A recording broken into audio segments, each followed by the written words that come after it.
jazz guitar kit guitar build, I decided, since they pre-drilled a hole here for a strap button. I was trying to debate if I was even going to put one on it. I decided to go ahead and do it. I made this block. It should fit right up inside there. So what I'm going to do is I'm going to drill a hole all the way through that. Then these are the strings that this guitar came with, which I'm not going to use. So I'm going to use one of those. I'm going to feed that through that hole here. I'm going to feed it through that hole, like so, and bring that on through the pickup pocket route, and then feed that string through this, put some wood glue on here, pull that up, and find some way of attaching that string to something to help put a little bit of pressure on there to allow that glue to dry. And that should give me plenty of wood there and strength for a strap button. I'm really concerned if I just put a strap button in that hole they pre-drilled there, that it will either strip out or it will break the wood out if something should happen.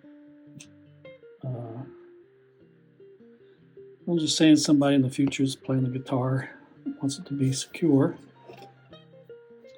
Another thing I did is I'm slowly but surely cutting this down to fit into here, because I don't like this large step down that it has here. So what we're going to do is I'm probably going to end up taking some of this binding off right in here, right up in there, and then we're just going to take and glue this into its place, and that way I can round this heel all the way off into the body, which I think will make a nicer looking transition than this stair step.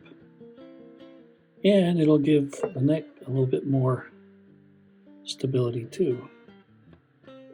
So that's what my plan is. So I just got to figure out how I'm going to cut that little bit of binding off right in there, and then probably end up having to chisel the wood out here so I can slide this up inside there, so I can glue that down after I make my markings and stuff on it. So I'll trim this all down so I don't have as much to carve off, you know. But this is all some maple that I had out in the shop. So we'll see how all this works out in a minute. The nice thing about working in the house, I got this nice little vise here. I'll put this in there, clamp her up so I can drill in it. My drill press can't go to a small enough bit to hold it, or else I've done it out in the shop. Alrighty, I'll bring you back in a little while. Okay, so here's what I'm doing. I ran that string through that hole, pulled it out the pickup,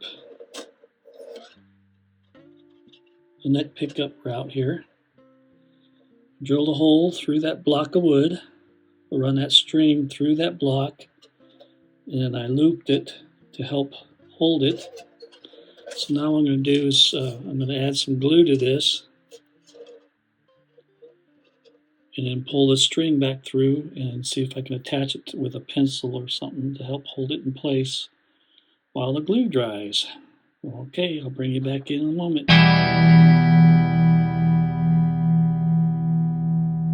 Alright, so I'm going to do is apply some wood glue to this. Again, I use Titebond glue for everything.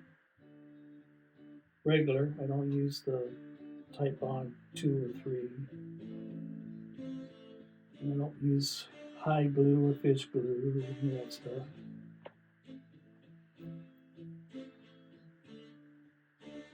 Been using Titebond glue for many, many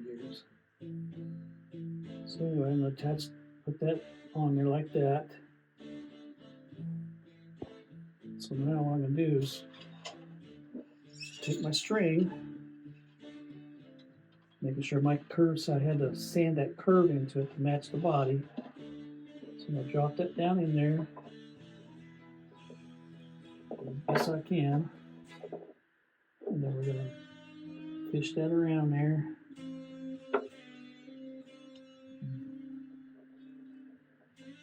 Pull that on there like that.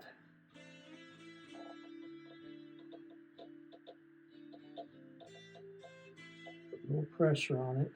I'm going to just take a pencil here. See if we can keep a pencil. Put that around it like that maybe.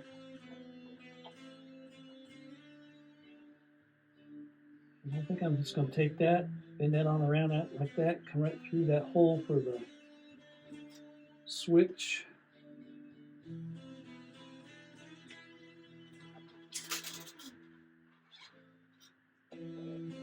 Pull that on through.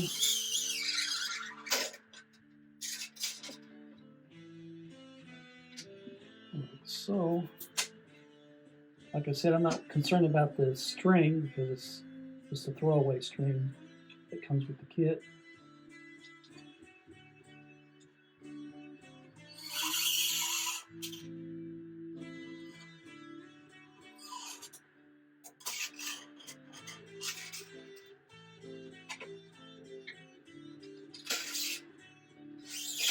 Pull that on through. Keep it some. Pull that on through like that.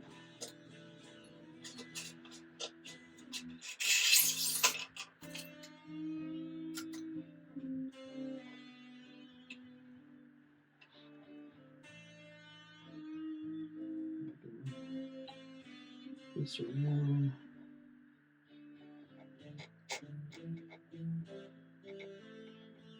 Hopefully don't pull the string out. What I'm going to do is put a little pressure on it to help hold it up against that. Just like that. Alright, we're going to let it sit there and dry for a couple hours. And then I'll pull that string.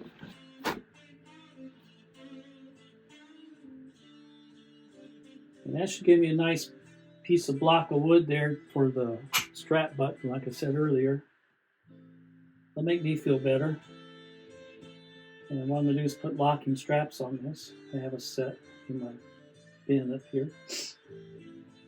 So that's my way of fixing it, or dealing with it.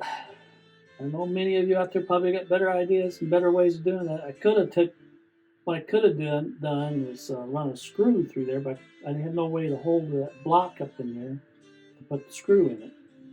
So this way, at least that'll be on there, and it should dry pretty good. And we'll see what happens when I pull the string. All right, I'll talk at you later.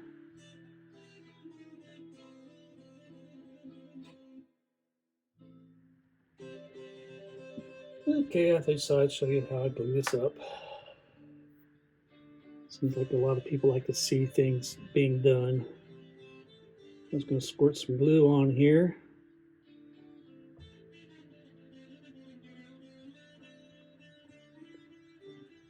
I just use my fingers. I don't have brushes I use for this.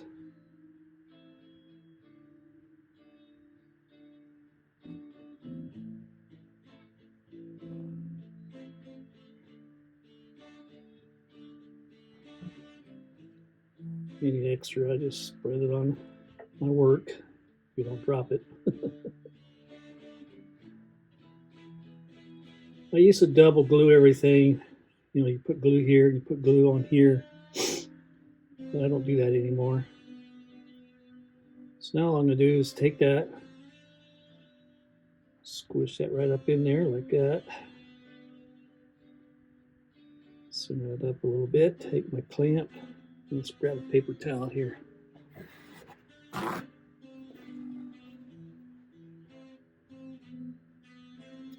Wipe some of that off. Yeah, I thought just because I'm going to paint this, I'm not going to worry about taking that piece of binding out of there. I had one of the reasons why. If I took that out, that means I have to shave the body wood down.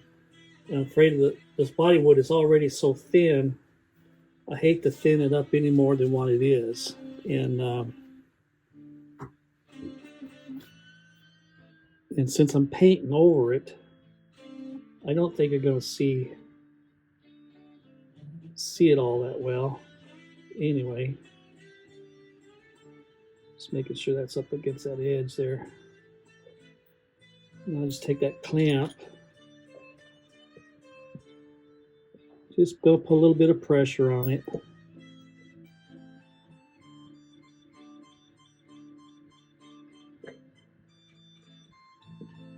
Like I said, you always need 15 hands to do one little thing. So put a little pressure on it just so it starts to squeeze out.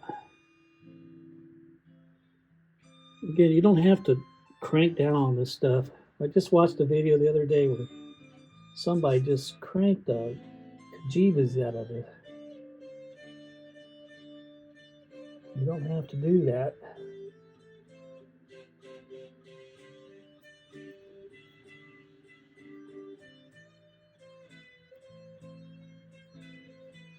I brought my wife in, let her look at the difference in the two, and she liked the extension on the heel here. Just, I think, gives the guitar a finished look. It really takes that, I don't know, uncheapens it, I guess.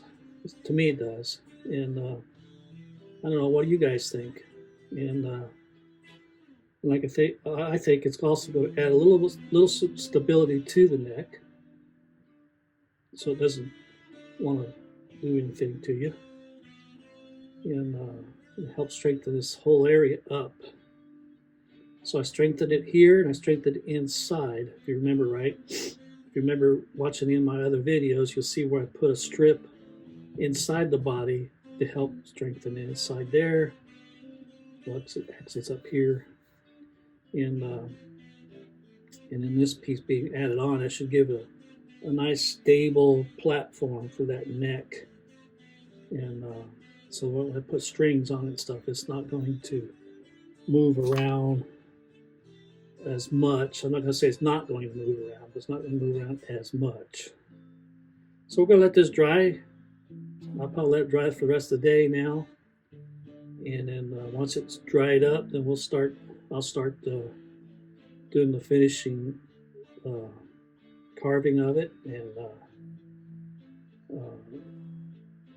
it'll basically be ready for almost ready for primer. I still need to finish sanding it, and so I just thought I'd wait and get this heel done, then we'll do all the finished sanding on the back side of the guitar. It's pretty much done on the front. I still got to do a little bit, but not a lot. So anyway, I really like the look of that so much better. And so anyway, all right. While waiting on the glue to dry, I'm going to go out and work on this other project I'm working on for my daughter. So, alrighty, you all be at peace, and we'll bring you back when I get more on this. Bye now.